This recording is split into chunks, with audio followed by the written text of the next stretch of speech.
Investment in securities market are subject to market risks. Read all the related documents carefully before investing. Trading improve करने के लिए कौन से indicator का इस्तेमाल करें, ये अक्सर लोग मुझसे पूछते हैं। हमेशा मैं जवाब एक ही देता हूं और वो है स्ट्रेस इंडिकेटर। जी हां, सबसे कारगर इंडिकेटर। अगर आपको अपनी ट्रेडिंग बेहतर करनी है तो वो इंडिकेटर चार्ट्स पर नहीं, आपको अपने अंदर मिलेगा और उसको कहते हैं स्ट्रेस इंडिकेटर। अगर देखिए आप ट्रेडिंग करते समय तनाव में है, स्ट्रेस में है, दबाव में है, तो आपकी ट्रेडिंग गलत जाएगी या जा रही है।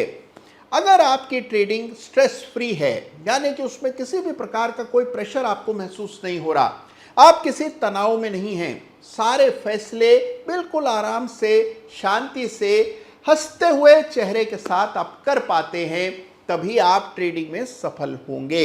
ये काम करना मुश्किल है, कहना आसान है। कैसे किया जाता है ये आज के वीडियो में मैं आपको बताऊंगा। तो अगर आप भी बिल्कुल निश्चिंत होकर के, चिंता रहित होकर के ट्रेड करना चाहते हैं तो आज के वीडियो को अंत तक जरूर देखिएगा।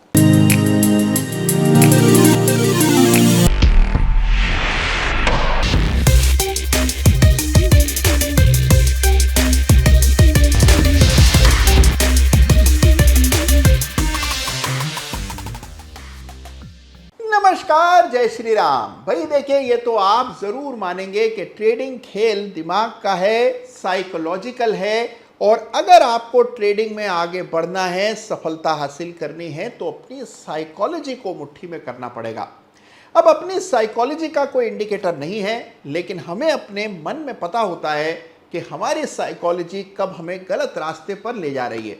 हम कुछ कह नहीं पाते, वो बात और है, लेकिन मन में ये हमें हमेशा पता रहता है कि कब हम प्रसन्न हैं और कब हम नहीं। तो ट्रेडिंग के लिए एक चीज को ध्यान में रखिए, जब भी आपको स्ट्रेस हो रहा है ट्रेडिंग को लेकर, आप अपनी ट्रेडिंग की पोजीशंस का इतना तनाव ले रहे हैं कि आप अपना काम ठीक से नहीं कर पा रहे हैं, अपने संबंधों को ठीक तरह से निभा नहीं पा रहे हैं, दफ्तर में ध्यान नहीं दे पा रहे हैं, कामकाज में ध्यान नहीं दे पा रहे हैं, तो मान करके चलिए कि ट्रेडिंग और इन्वेस्टिंग पटरी से उतर रही है। तो ये स्ट्रेस टेस्ट आपको समय समय पर अपने आप को देना है। अगर आप ट्रेडिंग में कुछ पैसा अर्जित करना चाहते हैं, सफल होना चाहते हैं, तो उसके लिए जरूरी क्या है? स्ट्रेस फ्री ट्रेडिंग, यानी कि ऐसी ट्रेडिंग जिसमें कोई तनाव ना हो। जब तक आप तनाव रहित ट्रेडिंग कर रहे हैं, आपकी सफलता की संभावनाएं खुद ब खुद बढ़ जाती हैं, क्योंकि ये खेल मनोवैज्ञानिक है। लेकिन अगर आपकी ट्रेडिंग हमेशा आपको स्ट्रेस में रखती है, तो फिर आप कुछ समय तो स्ट्रेस को बर्दाश्त कर लेंगे, लेकिन अंत में वो स्ट्रेस आप पर हावी हो जाएगा। कोई ना कोई गलती आपसे होगी, कोई ना कोई स्ट्रेस और बढ़ेगा, और नतीजा बड़ा नुकसान, इररिपेरेबल लॉस, जिससे निकल पाना शायद आपके लिए आसान ना हो। और यह बात केवल कहीं सुनी नहीं है, this is real life analysis, real life trading experience जो मैं आज आपके साथ साझा कर रहा हूं।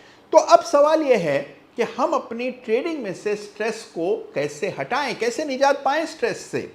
तो देखिए, इसके कुछ आजमाए हुए तरीके हैं, कुछ आजमाए हुए नुस्खे हैं जो आपको आज ही से लागू करने चाहिए, जिससे आपकी ट्रेडिंग भी बिल्कुल ही चिंता रहित हो जाए, स्ट्रेस रहित हो जाए, किसी भी प्रकार का तनाव आपकी ट्रेडिंग में न रहे। इसके लिए क्या चीजों पर ध्यान देना है, आइए जानते हैं। सबसे पहली चीज जिस पर आपको ध्यान देना है वो है कि ट्रेडिंग में डिस्क्रिशन को कम कीजिए। जहां पर भी हर मिनट आपको निर्णय लेना पड़ता है, आपको स्वयं चार्ट देखकर, बाजार की स्थिति देखकर हर मिनट खुद फैसले करने होंगे, तो हमेशा आप तनाव में रहेंगे। क्योंकि देखिए, सारे फैसले आपके कभी भी सही नहीं पड़ेंगे। जब फैसले नहीं सही पड़ेंगे, तब आप अपने आप को धिक्कारने लगेंगे, अपने आप पर सवाल खड़े करने लगेंगे, ये कहने लगेंगे यार मैंने क्या बेवकूफ़ी कर दी। फिर आप एक नेगेटिव स्पाइरल में जाने लगेंगे। तो इसीलिए याद रखिए, जितना ज़्यादा डिस्क्रिशन आपकी ट्रेडिंग में है, जितने ज़्यादा निर्णय हर मिनट करने पड़ते हैं, उतना मुश्किल काम है ट्रेडिंग में सफलता लाना। निर्णय करें, लेकिन निर्णय किसी सिस्टम के आधार पर करें। अगर कोई सिस्टम ट्रेड कर रहा है आपके लिए, यानी कि सिस्टम डिसाइड कर रहा है, तो जो डिसीजन की एंग्जाइटी है वो आपको नहीं बल्कि सिस्टम को होती है। और सिस्टम तो एक मैकेनिकल सिस्टम है जिस पर के कोई दबाव नहीं रहता है। तो अगर आप ट्रेडिंग में सफल होना चाहते हैं, स्ट्रेस फ्री ट्रेडिंग करना चाहते हैं, तो डिस्क्रिशनरी ट्रेडिंग को कम कीजिए और उसमें मैकेनिकल एलिमेंट को ज़्यादा बढ़ाइए। यानी कि अगर आपको निर्णय करना है तो किसी इंडिकेटर के आधार पर होना चाहिए, किसी पैटर्न के बेसिस पर होना चाहिए। इंडिकेटर कह रहा है कि खरीदिए तो खरीदिए, इंडिकेटर कह रहा है एग्जिट कीजिए तो एग्जिट कीजिए। इस तरह से अगर आप ट्रेड कर रहे हैं, आपको निर्णय नहीं लेना पड़ रहा है, तो आपकी सफलता की संभावनाएं, स्ट्रेस फ्री ट्रेडिंग की संभावनाएं बढ़ जाती हैं। तो इसके लिए जरूरी है कि डिस्क्रिशन को ट्रेडिंग में कम किया जाए और ट्रेडिंग के निर्णय किसी एक सिस्टम या किसी एक लॉजिक के आधार पर हों, जिससे आपको हर मिनट अपने आधार पर, अपने विवेक से निर्णय न करने पड़े। तो आप पर एंजाइटी कम होगी, स्ट्रेस कम होगा, ट्रेडिंग में आपके डिसीजन ज़्यादा प्रिडिक्टेबल होंगे, रैशनल होंगे। तो ये बहुत इंपॉर्टेंट चीज़ है जिसको हर ट्रेडर को फॉलो करना चाहिए। करके तो देखिए, बड़ा असर पड़ेगा आपकी ट्रेडिंग पर। दूसरी बात, stick to your area of competence. Competence बहुत इंपॉर्टेंट है। देखिए, हर व्यक्ति हर काम नहीं कर सकता है। अब देखिए, मान लीजिए आप किसी चीज़ में माहिर हैं, पारंगत हैं, एक नेचुरल आपके अंदर टैलेंट है, वो काम दूसरा व्यक्ति उतना अच्छा नहीं कर पाएगा जितना आप कर सकते हैं, क्योंकि आफ्टर ऑल आपके में उसके लिए नेचुरल इंटरेस्ट है। उसी प्रकार से ट्रेडिंग में हर व्यक्ति हर काम नहीं कर सकता है। मान लीजिए आप ऑप्शंस में बड़ा अच्छा काम कर रहे हैं, या ऑप्शंस की एक इंट्यूटिव अंडरस्टैंडिंग आपको है, आप ऑप्शन ट्रेड करने लगते हैं तो खुद ब खुद आपको ऑप्शन के प्रीमियम कुछ बोलने लगते हैं। उसी तरह से अगर आप स्विंग ट्रेडिंग करते हैं तो आपको ज़्यादा मज़ा आता है, आप ज़्यादा एक्टिव रहते हैं, ज़्यादा अच्छे से ट्रेड कर पाते हैं। कुछ लोग होंगे जो कि लॉन्ग टर्म इन्वेस्टिंग में ही उनको सुकून मिलता है, उनको ये दिन भर की भाग दौड़, ये उतार चढ़ाव, इससे बड़ी कुफ्त होती है।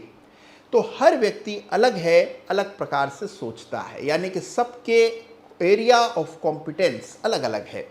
तो इम्पॉर्टेंट चीज़ ये है कि आप अपनी कॉम्पिटेंस को खुद पहचानिए कि आपका कौशल क्या है, आपको किस चीज़ में ज़्यादा अधिक सफलता मिलती है। क्योंकि लोग ऑप्शंस की बहुत बात करते हैं इसलिए आप भी ऑप्शन ट्रेड करने लगें, ये बिल्कुल ज़रूरी नहीं है। क्योंकि लोग लॉन्ग टर्म इन्वेस्टिंग की ज़्यादा चर्चा करते हैं और आपको लगता है कि आपको भी वो करना चाहिए, जबकि आपकी ट्रेडिंग अच्छी चल रही है, वो भी ज़रूरी नहीं है। वो कीजिए जिसमें आपको सफलता मिल रही हो, वो कीजिए जो आप आसानी से कर पाते हो, जिसका दबाव नहीं होता हो आप पर। तो अगर आप अपने स्ट्रेस को कम करना चाहते हैं तो उस चीज़ को कीजिए जिसमें आपको अच्छे रिजल्ट्स आ रहे हों। देखिए, एक बड़ी विडंबना है जीवन की, हम वो काम करना चाहते हैं जो हमें ठीक से नहीं आता, और जो हमें आता है अक्सर वो काम करने में हमारा मन नहीं लगता। तो कीजिए वो जो आपको अच्छे से आता हो, वो मत कीजिए जो मन करता हो। तो जिसमें सफलता मिल रही हो उस तरह की ट्रेडिंग करने के बारे में सोचिए। तो दूसरा सबसे इंपॉर्टेंट पार्ट, स्ट्रेस कम करने के लिए आपको कॉम्पिटेंस जिसमें है, आपको कौशल जिस चीज़ का है, जिस प्रकार की ट्रेडिंग का है, उस प्रकार की ट्रेडिंग को और बढ़ाइए।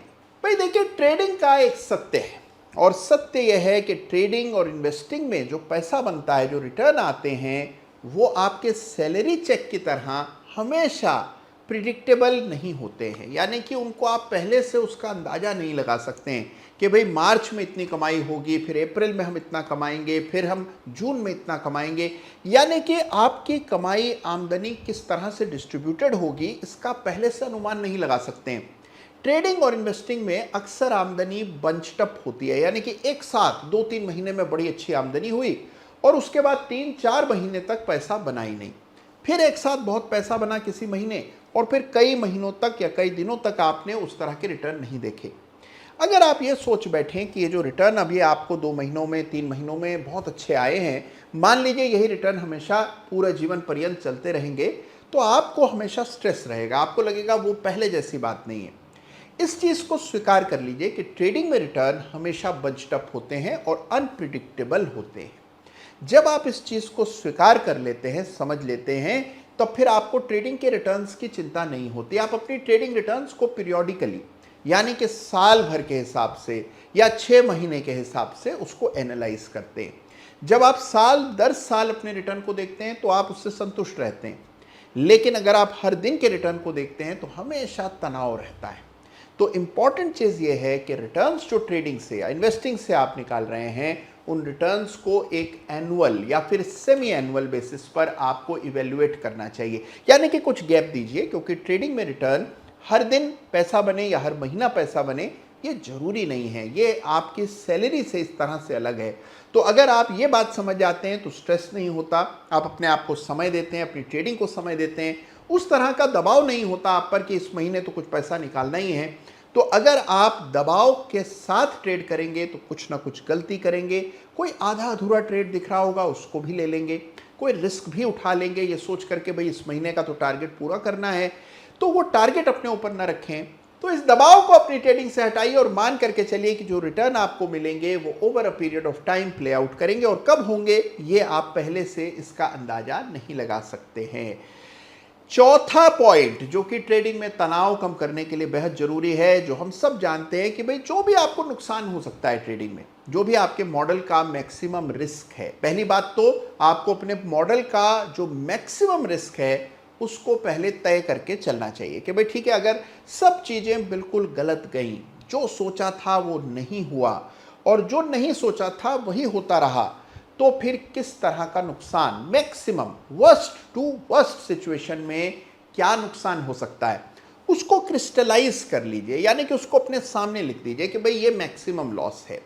जैसे ही आप मैक्सिमम लॉस अपने जहन में लिख लेते हैं, रख लेते हैं कि भाई ठीक है, अगर मेरी कैपिटल एक्स अमाउंट की है तो मेरा 30% का रिस्क है या 25% का रिस्क है या जो भी रिस्क है, जब आप अपने मॉडल का मैक्सिमम रिस्क कैप्सुलेट कर लेते हैं तब आप देखिए आप बिल्कुल स्ट्रेस फ्री हो जाते हैं। आपको पता है कि भाई ठीक है, वर्स्ट केस में ये नुकसान हो सकता है, क्या मैं उस नुकसान को लेने के लिए तैयार हूं कि नहीं, इसका निर्णय आपको करना है। अगर आपको लगता है हाँ ये नुकसान मैं भुगत लूंगा, बर्दाश्त कर लूंगा, तो आपके मन में भय कम हो जाता है, नुकसान को लेकर के जो डर होता है वो कम हो जाता है। तो जैसे देखिए जो बड़े बैंक्स हैं वो हमेशा अपने नुकसान को आने से पहले ही उसकी प्रोविजनिंग कर देते हैं, बिल्कुल वैसे ही आपको प्रोविजनिंग करनी है ऑफ मैक्सिमम लॉसेस, और तब आप देखेंगे आप ट्रेडिंग को लेकर के थोड़े से ज़्यादा आश्वस्त हो जाएंगे, ज़्यादा कॉन्फिडेंट हो जाएंगे। तो ये बहुत ज़रूरी चीज़ें हैं, छोटे छोटे मेंटल एडजस्टमेंट्स हैं ट्रेडिंग में जो आपको ताकत देते हैं, और फिर आप देखते हैं कि आपकी ट्रेडिंग में स्ट्रेस कम हो जाता है। स्ट्रेस कम होता है तो आप ऑब्जेक्टिव डिसीजंस लेते हैं, जहां स्टॉप लॉस लेना होता है आप बिल्कुल बेखट के स्टॉप लॉस लेते हैं, जहां पर पोजीशन को होल्ड करना होता है कोई जल्दी नहीं होती है, पूरा होल्ड करते हैं। तो जब आप प्रोफेशनली ट्रेड करने लगते हैं उसी समय आपका स्ट्रेस भी खुद ब खुद कम होता है। तो एक तरह की वर्चुअस साइकिल है, आप एक चीज़ अच्छी करेंगे तो अपने आप दूसरी चीज़ें भी अच्छी होने लगेंगी। ये चीज़ें आपको कहीं किसी किताब में नहीं मिलेंगी, आप ढूंढने बजाएंगे तो कोई भी इसकी बात नहीं करता है, क्योंकि this is real life experience जो कि केवल वही आपके साथ बांट सकता है जिसने ये पूरा फेज देखा हो। तो इसीलिए ये जो चीज़ें आज मैं इस वीडियो में आपको बता रहा हूँ ये बहुत इंपॉर्टेंट है। तो हो सकता है कि ये बातें शायद आपको बोरिंग लगें, लेकिन मुझे बड़ी इंपॉर्टेंट लगती है, इसीलिए इस वीडियो के माध्यम से आपको मैं ये बातें बता रहा हूँ। तो देखिए अपना समझ के बता रहा हूँ, ज़रूर इन पर विचार कीजिएगा, फॉलो न करना हो मत कीजिए, लेकिन एक बार के लिए इन सारे विषयों पर विचार जरूर कीजिएगा, कुछ ना कुछ फ़ायदा आपकी ट्रेडिंग में आपको जरूर होगा, ऐसा मेरा विश्वास है। तो ये चीज़ें हैं जो अपनी ट्रेडिंग में लाइए और आप देखिए कि आपकी ट्रेडिंग में स्ट्रेस कम होने लगेगा, और ट्रेडिंग में जैसे जैसे स्ट्रेस कम होगा आपके रिजल्ट्स भी देखेंगे आप बिल्कुल उसी अनुपात में बढ़ते चले जाएंगे। और हाँ देखिए एक चीज़ और है जो कि बहुत इंपॉर्टेंट है, जो सबको फॉलो करनी चाहिए और जिसमें शायद मैं भी कुछ कोताही करता हूँ, वो है कि देखिए जब बाजार बंद हो जाता है उसके बाद कुछ समय के लिए ब्रेक जरूर लेना चाहिए। तो आमतौर पर हम लोग जो ट्रेडिंग से जुड़े रहते हैं, इन्वेस्टिंग से जुड़े रहते हैं, पूरे दिन हम शेयर बाजार की ही बात करते रहते हैं, जिससे मिलते हैं उसकी भी रुचि शेयर बाजार में होती है। तो जहां पर भी आप जाते हैं केवल एक ही टॉपिक होता है, स्टॉक मार्केट्स कि बाजार कैसा लग रहा है, क्यों बढ़ रहा है, क्यों इतना ज़्यादा बढ़ रहा है, इस तरह के सवालों पर ही हम मंथन करते रहते हैं, चिंतन करते रहते हैं, बातचीत करते रहते हैं, और बाजार से कभी ठीक तरह से ब्रेक नहीं ले पाते। ये आपके मेंटल रीसेट के लिए ज़रूरी है कि आप समय समय पर बाजार से कुछ दूरी बनाएं। तो कुछ समय ऐसा होना चाहिए जहां पर कि आप बाजार के बारे में बिल्कुल सोचें ना, 2 घंटे या 1 घंटे दिन में ऐसे निकालें जहां बिल्कुल मार्केट के बारे में न तो आप सोचेंगे, ना कोई बात करेंगे, ना ही कोई बाजार से जुड़ी जानकारी हासिल करेंगे। तो ये जो 1 घंटे का डिटॉक्स आप करेंगे, इससे आप देखते हैं कि आप रिफ्रेश हो जाते हैं और एक नए तरह से बाजार को अप्रोच करते हैं अगले दिन। तो ये एक दिन में कुछ समय के लिए बाजार से दूरी बनाना बहुत ज़रूरी है, तभी आप अपना स्ट्रेस कम कर पाएंगे। और याद रखिएगा कि अगर आप स्ट्रेस में होंगे तो आपके आसपास जो लोग होंगे वो खुद ब खुद स्ट्रेस में आ जाएंगे। तो सभी का स्ट्रेस आपके कंट्रोल में है और आपकी ट्रेडिंग भी आपके ही कंट्रोल में रहनी चाहिए। तो स्ट्रेस को कंट्रोल मत सौंपिए, खुद कंट्रोल में रहिए, ट्रेडिंग को बेहतर कीजिए और ट्रेडिंग में स्ट्रेस लेवल्स को कम कीजिए। तो ये उम्मीद कर रहा हूँ कि जो बातचीत मैंने आज आपसे की है किसी प्लानिंग के साथ नहीं की है, ये वीडियो आपको पसंद आया तो ज़रूर कमेंट में लिखिएगा, मुझे अच्छा लगेगा, मेरा आत्मविश्वास बढ़ेगा और अगला वीडियो इससे भी ज़्यादा इम्पॉर्टेंट है उसकी मैं पूरी तैयारी कर रहा हूं, तो वो वीडियो भी आपके लिए लेकर के आऊंगा। लेकिन आज का वीडियो अगर पसंद आया हो तो ज़रूर लाइक कीजिएगा। ख्याल रखिएगा अपना। धन्यवाद। जय हिंद, जय भारत।